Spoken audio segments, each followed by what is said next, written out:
Welcome back, time to Newcomers Alike to 9 Persons, 9 Hours, 9 Doors. Last episode we finished the first puzzle. In this episode we're continuing. It's time to figure out who these characters are.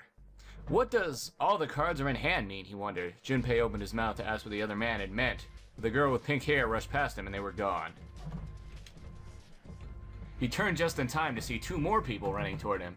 One of them had hair like a bird's nest and looked as though a stiff breeze might topple him. And the other was a veritable mountain of a man. Geez, that's some contradicting people there. The scrawny ones had nothing and scuttled past Junpei as though he were running from something. Hey, what the hell are you just standing there for? Didn't you hear him? The doors on A deck are no good. We gotta check the doors on B deck. Got it? Now go! Before he had a chance to respond, the men laid a massive hand on Junpei's shoulder. With no more effort than Junpei would have used to brush aside a fly, the man shoved him out of the way. Whoa! Thrown off balance by the man and recent events, it took Junpei a few steps to get his bearings. He finally regained his balance and looked up at what the other 7 had been running toward. There were 2 pairs of large iron doors set in the wall in front of him. They looked quite sturdy, and each had handles jutting from them. Written across the surface of each door in red paint was a number.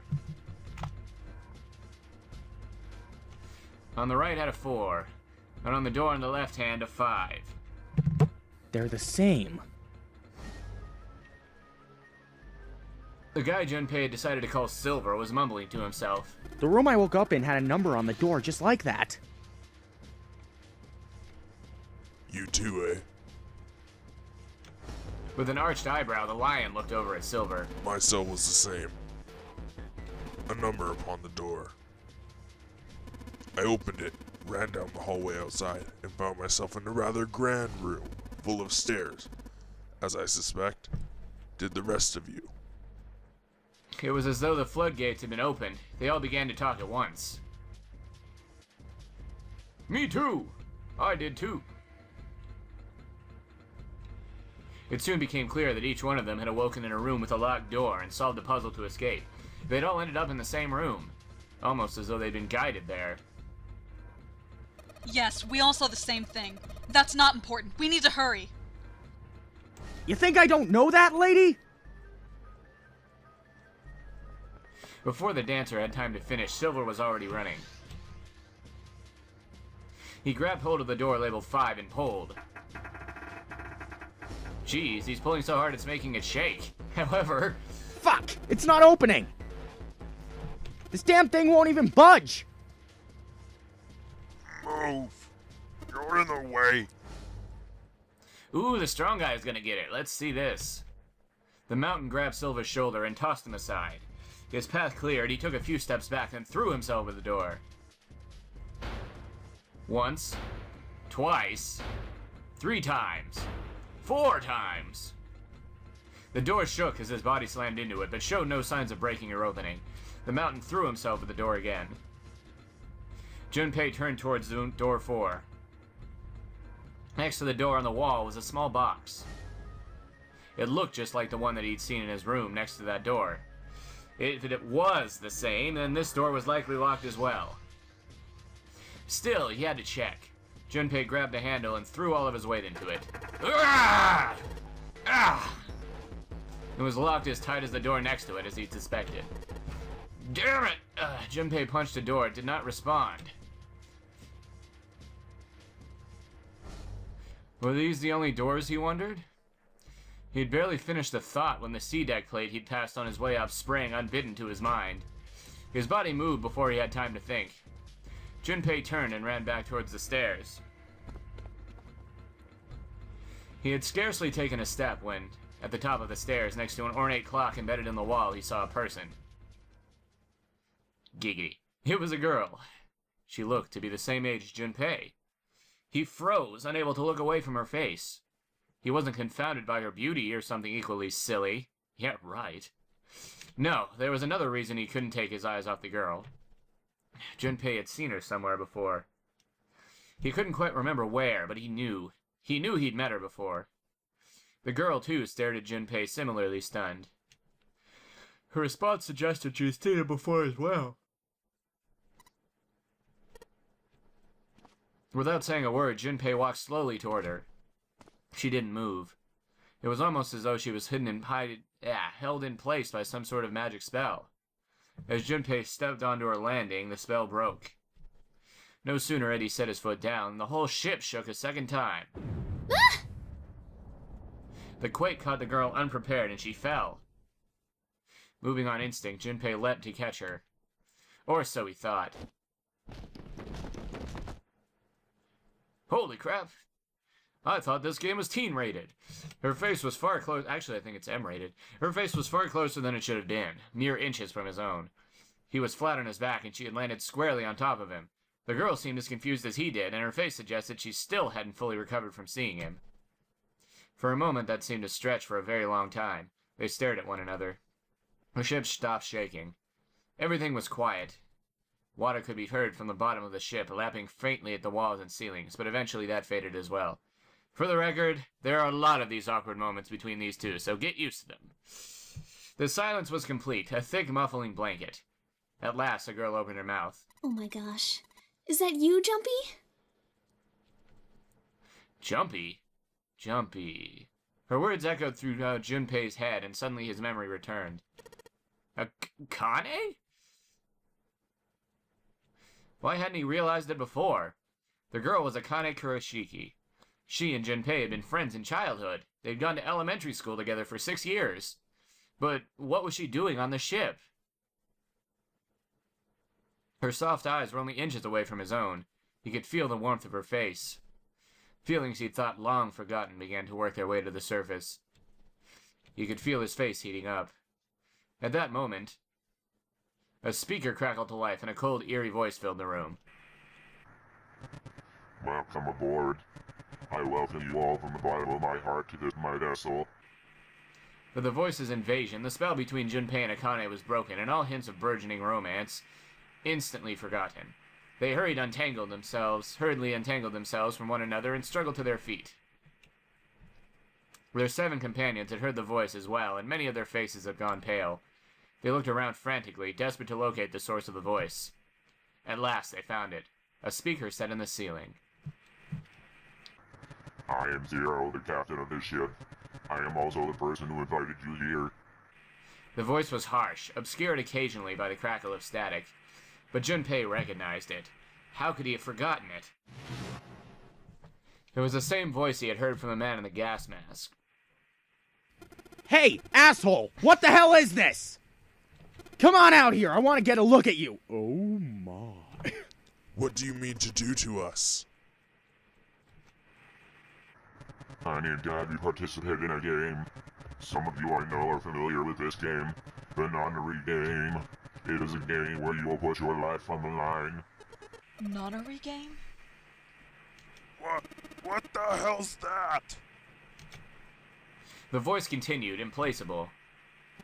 The rules of the Nonary game can be found upon your persons.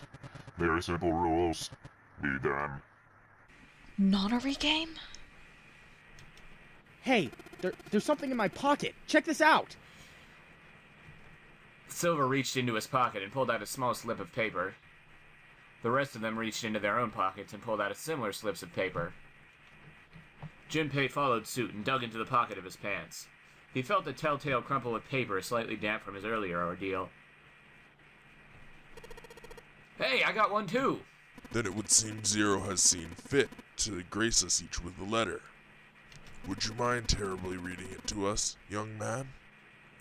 Terribly reading it to us? Okay, I'll read it to you terribly. His request had been delivered to Junpei, who, after a short moment of surprise, did as he'd been asked. Okay, I'm gonna read this terribly, guys. On this ship, you will find a handful of doors emblazoned with numbers. I'm just kidding, I'm not gonna do that. We will call them the numbered doors. The doors in front of you are a pair of the same. The key to opening these numbered doors are the numbered bracelets that each of you possess. Should you total the numbers on your numbered bracelets, and find that the digital root of that number is equal to the number of that door, the door will open. Only those who have opened the door may pass through. There are, however, limits. Only 3 to 5 people can pass through one numbered door. All those who enter must leave, and all those who enter must contribute. Bracelet, Junpei figured, had meant the bulky thing on his wrist. He glanced around. It looked like everyone else had one as well, and had come to much the same conclusion. The purpose of this game is simple. Lead the ship alive. It is hidden, but an exit can be found. Seek a way out. Seek a door that carries the 9. Junpei had reached the end of the letter. There was a long moment of silence, and then the speaker crackled to life once more. There is one last thing I must tell you. As you have no doubt surmised, the ship has begun to sink. On April 14, 1912, the famous ocean liner Titanic crashed into an iceberg. After remaining afloat for 2 hours and 40 minutes, it sank beneath the waters of the North Atlantic. I will give you more time. 9 hours. That is the time you will be given to make your escape. The voice finished, and the speaker went silent. The sound of bell tolling echoed through the hall. It came from the dance hall adjacent to the stairwell. It took those assembled on the stairs mere moments to trace the sound to an antique clock embedded in the wall. 7, 8, 9. The sound of the 9th bell faded away. The 10th never came. That meant the time was 9 o'clock. Most likely 9 o'clock in the evening. When Junpei had peered out the window to the cell, he'd seen nothing but blackness. It had to be nighttime. If that was the case, then they would need to escape by 6 a.m. the following day. Now it is time. Let our game begin. I wish you all the best of luck. All right, let's do this. The speaker went silent and did not speak again. Silver yelled at the speaker with language coarse enough to embarrass a sailor, but the rest of Junpei's companions were silent, deep in thought. Junpei, too, was consumed by his thoughts. There was a great deal he didn't understand. Who was Zero? What was the nonary game? Why had he chosen to make them part of it? Was he a criminal who took delight in playing with his victims? Or did he have some other purpose? And why had Junpei been chosen as a part of this insane game? Why had any of them been chosen? But one question was foremost on his mind. Akane. They hadn't seen one another since elementary school. Why had she appeared now? Coincidence? No, that seemed impossible. There had to be a reason. He didn't know what it might be, but there had to be a reason. Very well. The lion's voice seemed oddly loud in the silence. Standing around here won't do us any good. Best we get moving, don't you think? Get moving? Are you planning to open the numbered doors? Hey, wait! Don't tell me you're actually going to do what this Zero says. No, that's not what I mean. The lion shook his head, mildly annoyed. I'm saying, let's find another way. After all, we haven't really examined this place yet. What?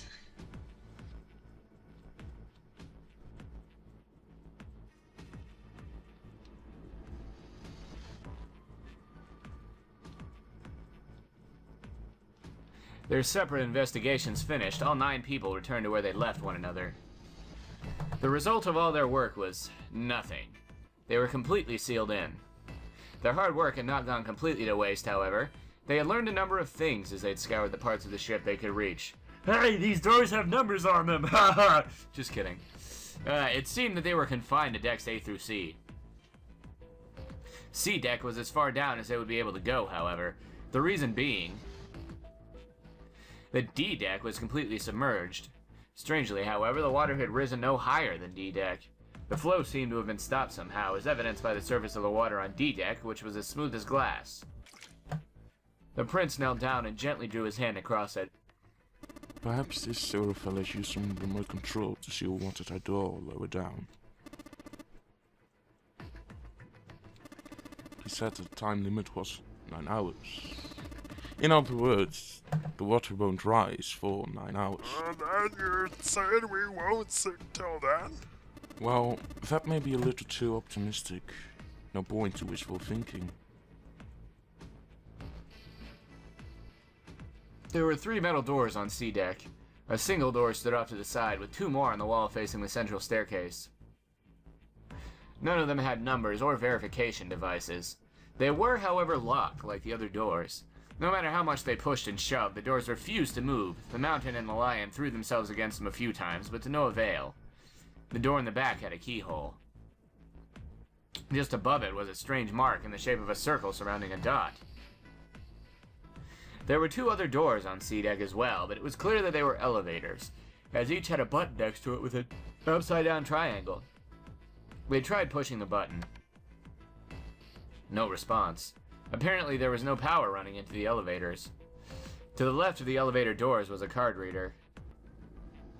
The card reader also had a strange mark on it. It looked like a lowercase h with a dash drawn across the upper stem of the H. Junpei stared at it for a while. This is a symbol of Saturn. It's an astrological symbol. Then the mark on the other door. I think that was the sun symbol.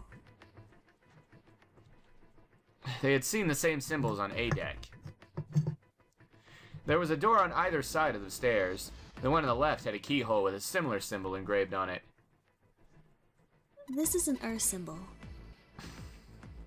The horizontal line symbolizes the equator, and the vertical one represents the prime meridian. Junpei looked up at the ceiling. There was a great circle cut in it, perhaps for a skylight or a glass dome, but it had been filled with a gargantuan metal plate. The metal looked very solid. Anything short of an explosive charge was unlikely to damage it. There were several windows along both sides of the ship, or at least there had been. They too were covered with metal plates. In other words,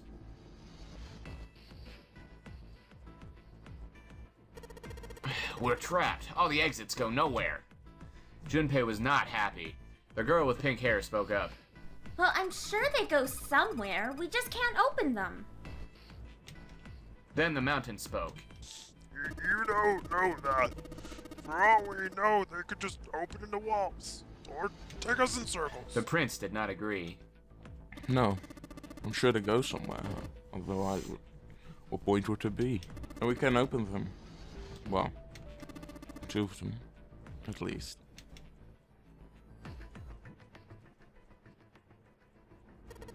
You mean the numbered doors? All eyes turned towards the doors with numbers on them. The atmosphere in the room grew tense. Hey, wait a minute. I think I said earlier, but I don't think we should do that. The dancer moved in front of the doors as if to block them. We'd have to be crazy to open these doors. If we do that, we're doing exactly what Zero wants us to do. Suddenly everyone began to speak at once. I agree. I don't. That's a terrible idea. We should keep going. We should stay here. We don't have any other way to open any of We these should just doors. wait. Someone's bound to come find us. We don't have time for that. In 8.5 hours, this ship is going to The sink. clamor of voices made it next to impossible to determine who was saying what. Their arguments grew more and more intense until the people were shouting and screaming at one another.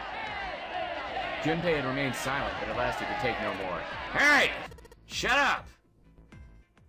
They fell silent, and all eyes turned to Junpei. He felt each stare burning into him, but he refused to flinch. Before we try and decide where we're going to go, there's something else we ought to do. What's that? We need to exchange information. We don't know anything about each other. I want to know who you guys are. Who you are, where you came from, and why you ended up here. Don't tell me you aren't curious too. They were silent. Some of them looked the other way, or bit their lip, or crossed their arms and stared at the ceiling. But one of them spoke up. It was Akane. I agree. I think Jumpy is right. Jumpy? Oh, I'm sorry. I'm talking about him. I just call him Jumpy. His name is Junpei. She pointed towards Junpei. We're childhood friends. Geez, way to give away all his information, Akane. Seriously. We went to the same elementary school. What, are you gonna tell him my credit card number too? Wait, stop. Don't tell us stuff we didn't ask you about. Don't tell us stuff we didn't ask you about? Wow. Look at this guy, Mr. Tough Mountain here. Zero's probably watching us right now. No, I guess that makes sense. What are you gonna do if he's listening in? Would that be bad? No, Akane, he just wants to know our information so he can give us tea. Yeah. Hell yeah, it would. We don't know how much that bastard knows about us. Maybe he just picked a bunch of random people to kidnap. If that is the case, then it'd be dangerous for us to let him know too much. You know, despite how stupid this mountain guy looks, he does have a point. If Zero knows who we are, he could go after our families. Maybe he'd tell us he had them to get us to do stuff, you know? But we still need to know what our names are. It's going to be hard to talk to each other if we don't have names. Alright then. Then, why don't we have code names? To him, apparently, it seemed like the obvious solution. Code names? Yeah. We'll each pick something. Like, I'll be 7. Quite a creative name for someone with the 7 bracelet. 7? Why are you 7? Seemed a fair question. The mountain stuck out his left arm. Cause this bracelet number says 7. Oh, I get it. Yeah, that's a good idea. He smirked. Alright, I'm gonna be Santa. Ho ho ho! Emo anime guy presents for everyone! Ho ho ho! Any of you chumps know Japanese? No? Well, San means 3, so I'll be Santa. You know, like Santa Claus? Fits, don't you think? Then your bracelet number. Yeah, it's got a 3 on it. Good job, Grandpa. It'd be funny if he were Grandpa. Just like the mountain had done, Silver thrust out his left hand. Sure enough, the face of his bracelet read 3. Very well then. I'll go next, shall I? My bracelet number is 1. Given that, I think Ace seems appropriate. Not a bad name, I'd give him that one. It's better than Santa. I'll be Lotus then. As I'm sure you all know, it has 8 petals. Which means, of course, that my bracelet number is 8. 11. Just kidding. I would appreciate it if you would call me Snake. My bracelet number is 2. His bracelet number is 2, and essentially he's following Ace with the whole card thing because he's going to be Snake. Oh, and did I mention he's blind? Yeah, he's blind. What a shocker, folks. Blind? Really?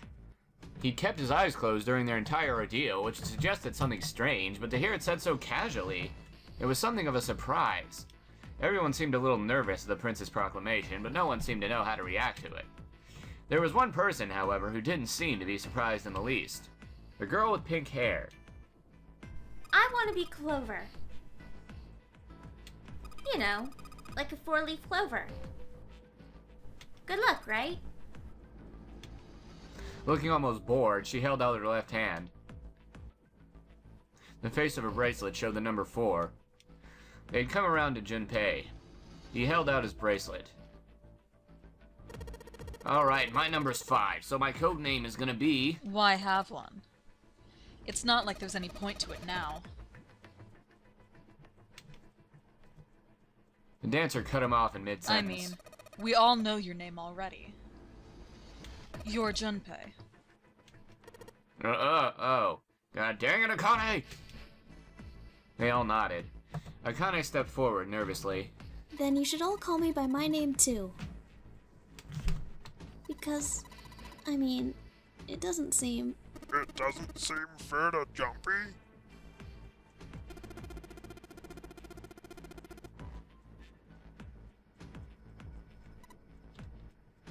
Pressure! Akane fidgeted awkwardly. Junpei decided he had to do something. What's your bracelet number? It's 6. She hesitated for a moment, then held out her left hand. As she'd claimed, the bracelet's face showed a 6. Junpei looked at it for a moment and thought. Alright then, why don't we call you June? June? Yeah, you know, it's the 6 months of the year. So you're June. Jumpy. Kane kneaded her hands and looked up at Junpei, uncertain.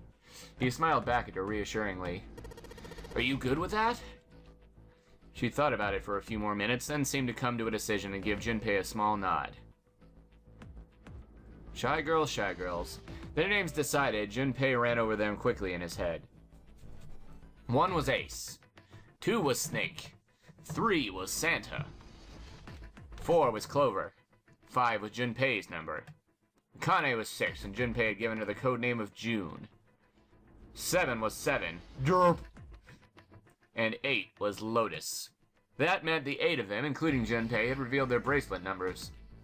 But there was still one person left. He was the man with the glasses, and hair like a bird's nest.